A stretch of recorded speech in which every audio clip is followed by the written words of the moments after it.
Tribuners, Anda sedang menyaksikan Global Update. Dalam kurun waktu 1 minggu terakhir, terjadi kenaikan kasus COVID-19 di 30 provinsi di Indonesia. Pemerintah dalam hal ini, Kementerian Kesehatan ingatkan untuk waspada. Pada level nasional, selama 4 hari terakhir, juga terjadi peningkatan kasus sekitar 4.700 hingga 4.900 kasus.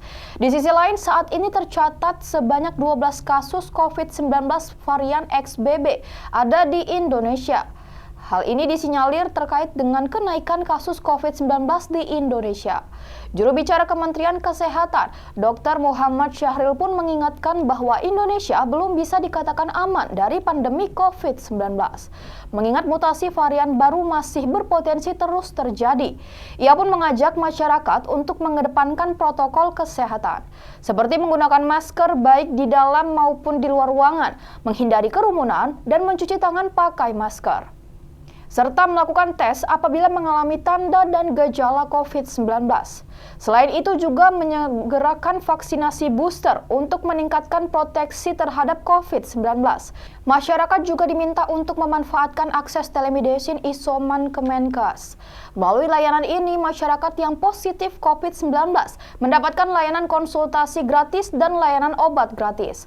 Upaya-upaya pencegahan di hulu juga tetap ditegakkan sebagai antisipasi lonjakan kasus, mulai dari kesiapsiagaan rumah sakit dan fasilitas pelayanan kesehatan lainnya, hingga peningkatan upaya tracing dan testing.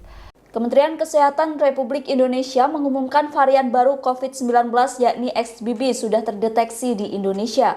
Varian XBB COVID-19 pertama kali diidentifikasi pada bulan Agustus 2022 lalu. Sejak 26 September hingga 25 Oktober 2022, terdapat 4 kasus terkonfirmasi COVID-19 varian XBB di Indonesia. Diketahui keempat pasien tersebut telah menyelesaikan masa isolasi mandiri dan dinyatakan sembuh. Hal itu disampaikan oleh juru bicara pemerintah untuk penanganan COVID-19, Dr. Reysa Broto. Menurutnya, gejala yang ditimbulkan dari varian XBB masih sama dengan varian sebelumnya. Bahkan dari segi fatalitasnya, varian XBB dinilai lebih rendah dari varian sebelumnya. Pernyataan itu disampaikan Dr. Reysa dalam keterangan pers yang diunggah di kanal YouTube Sekretariat Presiden pada hari ini.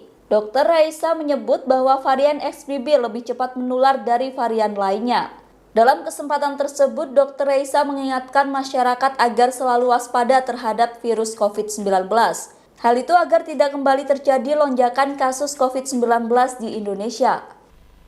Sedangkan pada 4 pasien di Indonesia tersebut, gejala yang dirasakan oleh mereka adalah batuk dan pilek saja, sehingga dapat dinilai bahwa gejala yang ditimbulkan umumnya ringan. Meski demikian, diketahui pula bahwa varian XBB ini lebih cepat menular. Nah, apabila kita melihat gelombang XBB di Singapura, ternyata lebih cepat menular 0,79 kali dibandingkan gelombang varian BA.5 dan 0,46 kali gelombang BA.2. Nah, kita belajar dari situasi di negara tetangga kita untuk meningkatkan kewaspadaan. Jangan sampai terjadi lonjakan kasus kembali di Indonesia.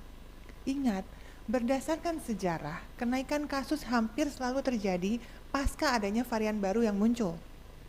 Meski demikian, kita berharap kalau ada kenaikan kasus akan tetap masih dapat terkendali seperti subvarian Omikron lainnya.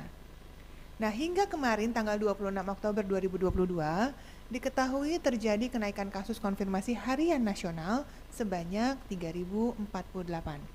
Dan jumlah ini meningkat dari hari-hari sebelumnya, di mana tanggal 24 Oktober 2022 terjadi penambahan sebanyak 1.703 kasus dan tanggal 25 Oktober naik menjadi 3. Demikian Global Update kali ini. Nantikan terus informasi menarik lainnya di Facebook dan YouTube Tribun Medan.